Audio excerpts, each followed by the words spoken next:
The headquarters of the Commander-in-Chief Fleet at Northwood in Middlesex. From this building, the operations of well over 150 ships, deployed all over the world and ranging from mine hunters to nuclear-powered submarines, are planned and controlled. The primary role of these ships has remained virtually unchanged since the foundation of the Navy in the 9th century. That is, to preserve freedom of movement across the high seas, and indeed to protect our interests on them.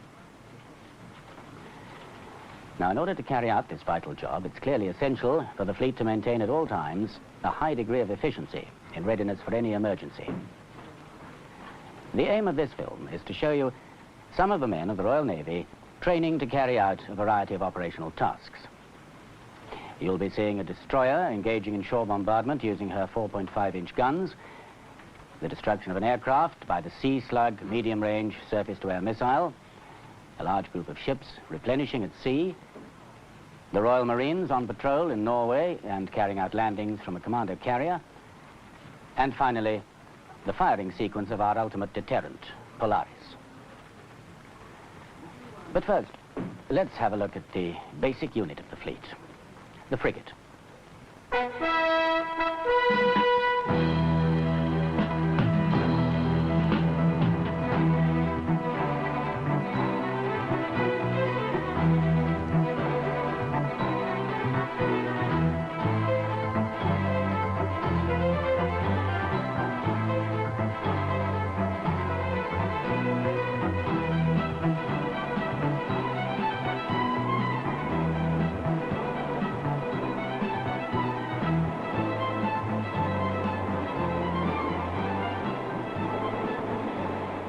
The frigate is the smallest unit of the fleet that can be deployed independently worldwide to carry out a whole range of tasks. In the anti-submarine role, the frigate can take several courses of action. She can destroy a submarine using the new cruise missile Ikara. Alternatively, if she's operating at close range, she can use her mortars.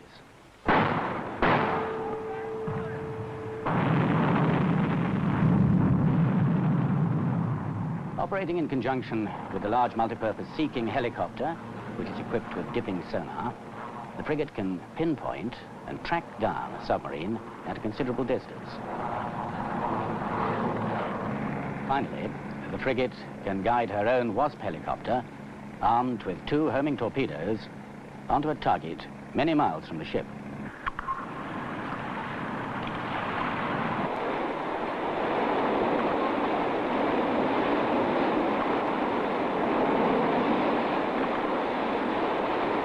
Observation. The contact now in a bearing of 320, 9,000 yards, is classified possible submarine. Confidence level high.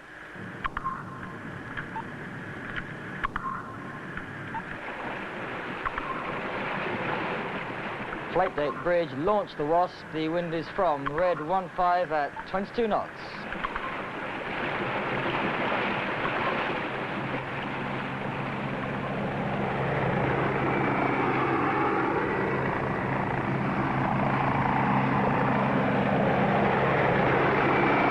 SCR, carry out VECTAC procedure.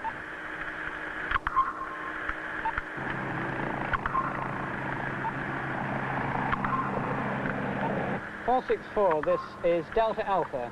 Override. Make your opening heading 310. Stand by for an attack on the submarine, now bearing 315, 8,000 yards. Roger, my heading 310, ready for attack.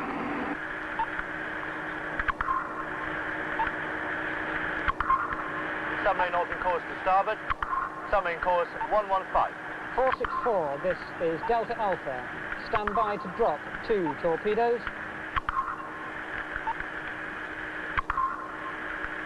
Set submarine depth 350 feet. Roger, 350 feet set. Torpedoes ready. 464, this is Delta Alpha. You have 1 mile to run. Check height and speed. Height 400 feet. Speed 90 knots. 464, this is Delta Alpha. Half a mile to run, left. 300. Heading 300, ready. 464, this is Delta Alpha. Stand by. Mark drop. Now, now, now.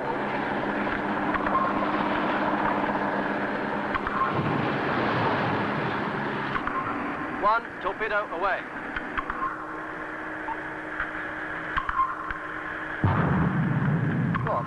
Torpedo attack area established, bearing 317, 7,500 yards.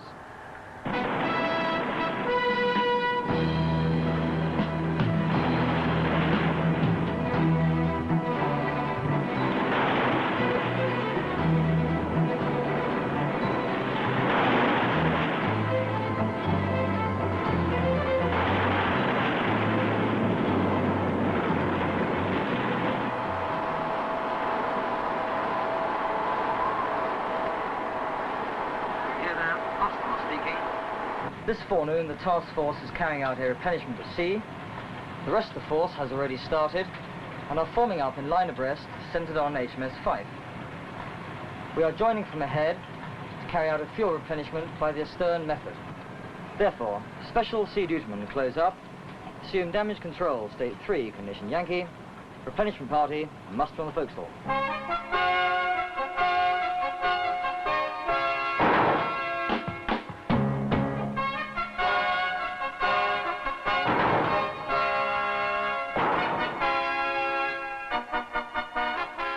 Tide spring 7 miles, sir. Very good. Increase to 25 knots. Sir. Revolutions 190. Revolutions to 190. Special sea dutymen closed up, sir. Ship is now in damage control, state 3, condition Yankee.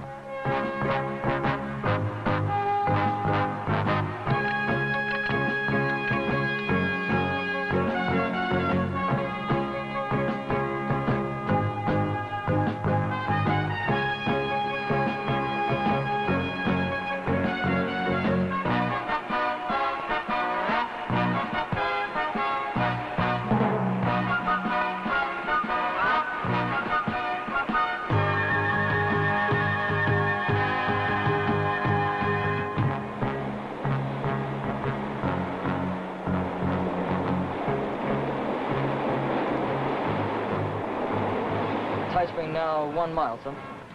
Very good. I have the ship. Port 15, 22 knots. Port 15, revolutions 164. Port 15, revolutions 164.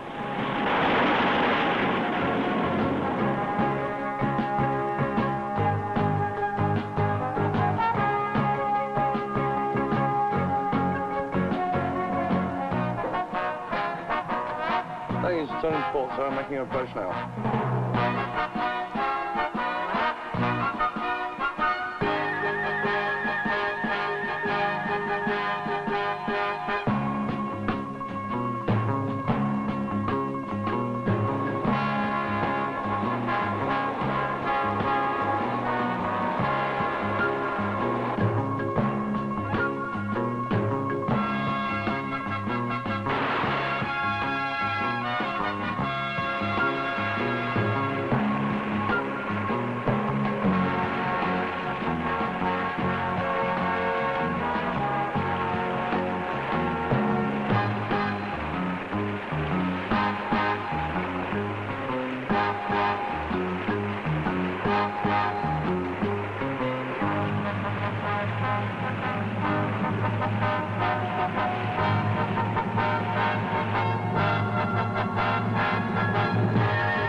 Put 4 gas turbines in boost. About to run up the port outboard gas turbine, remove the port outer SSS clutch gag. You hear this? The replenishment is now complete, and the ship is about to carry out a bombardment, operating both 4.5 guns firing salvos. We're at present 15 miles from the target and closing. Policy indirect bombardment. Provide high explosive VT fused ammunition. Set range 150. Lookout bearing 180.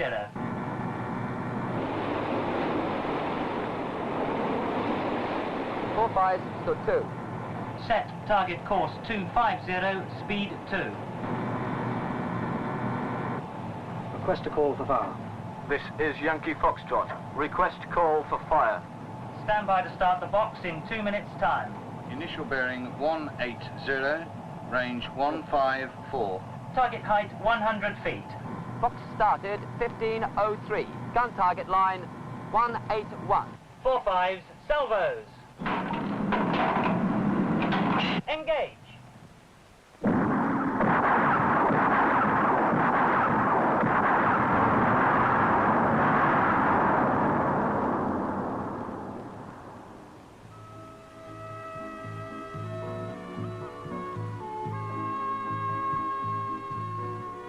You hear there? This is the liaison officer speaking.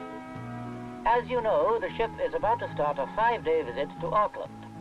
We have already received a large number of invitations from local people and organizations, both to visit private homes and stay with families, and to tour around various parts of the country. Details of many of these invitations are displayed on the ship's main notice board. I would, however, especially like to draw your attention to the expedition leaving Auckland tomorrow for Wellington to meet the ship on the 18th. The route passes through some of the most magnificent and spectacular scenery in the world, including the famous hot springs at Rotorua.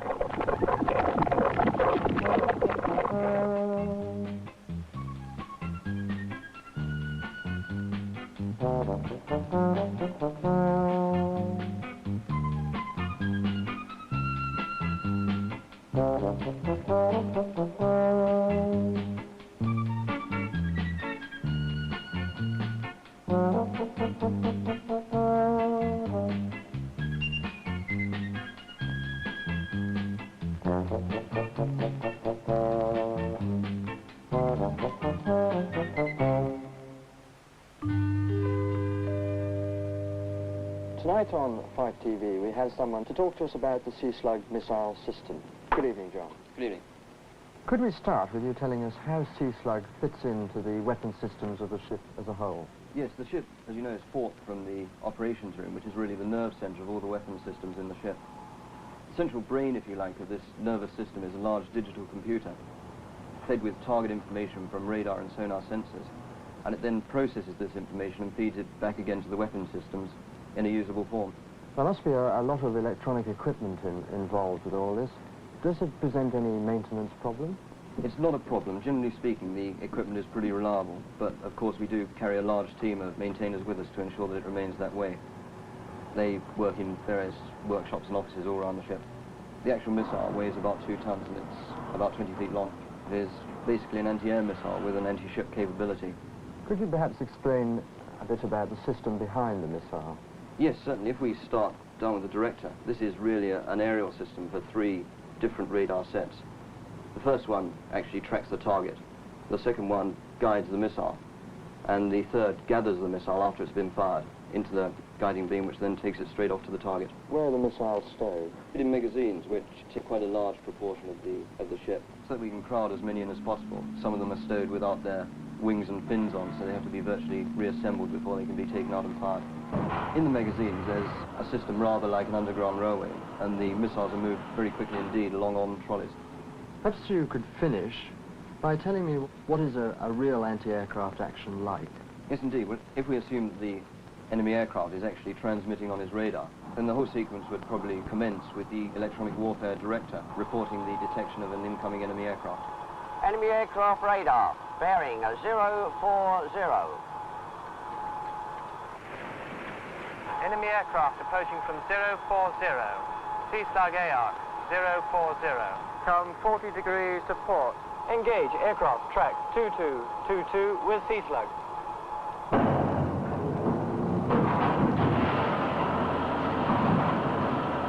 Stand by to engage aircraft target.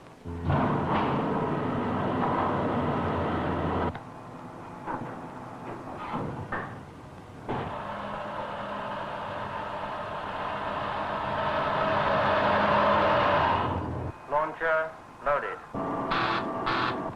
Target not seen. Widen and search.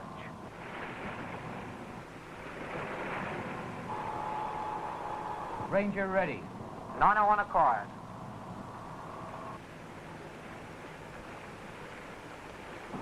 Firing now. 3, 2, 1.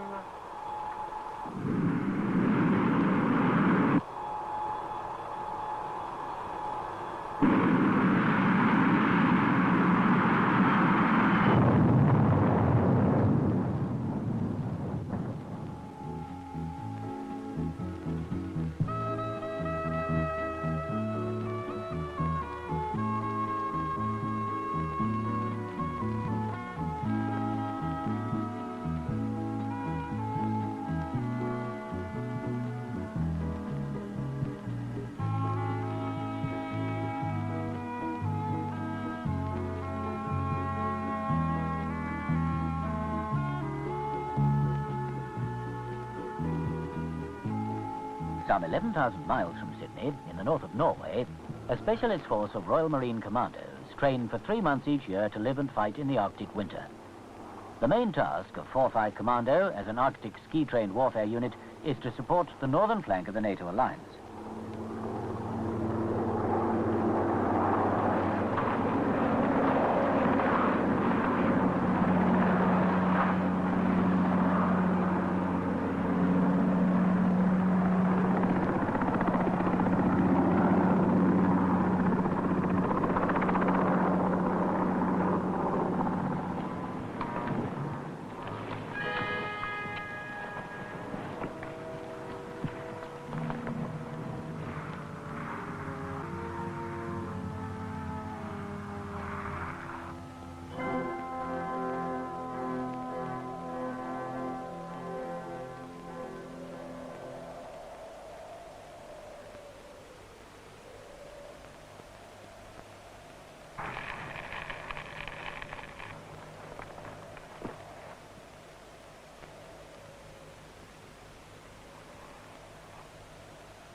The Royal Navy's amphibious forces are made up of commando and assault ships, Royal Marine Commandos, and their associated helicopter squadrons. The commando ships normally each carry a full commando group with artillery, engineers, and logistic support. Their helicopters provide optimum flexibility for positioning troops ashore.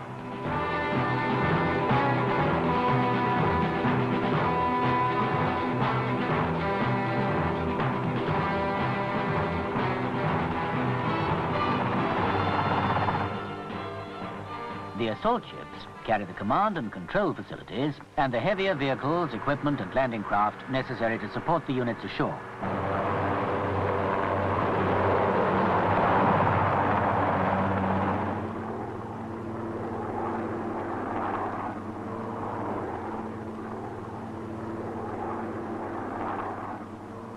If the combined efforts of the Alliance fail to maintain the status quo or achieve détente, we in the Royal Navy will continue to deploy the final option in the struggle for peace, Polaris.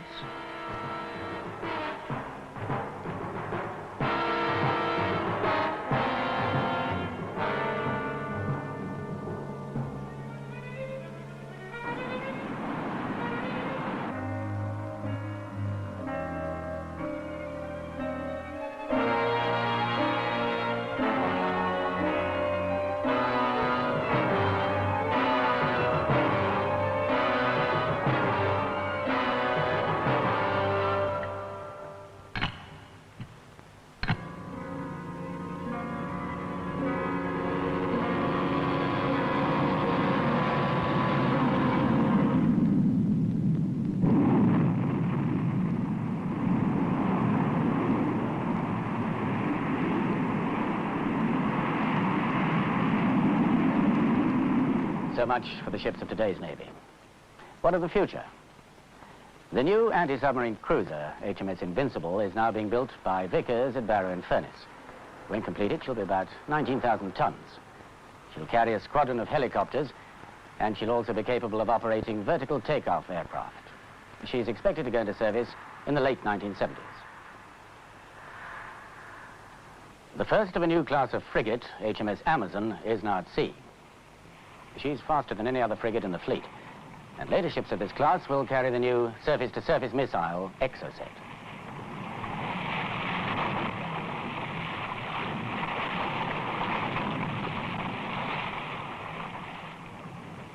HMS Sheffield is the first of a new class of destroyer. She carries a helicopter and is armed with a new 4.5-inch quick-firing gun and the Sea Dart missile system, which is currently the finest of its type in the world.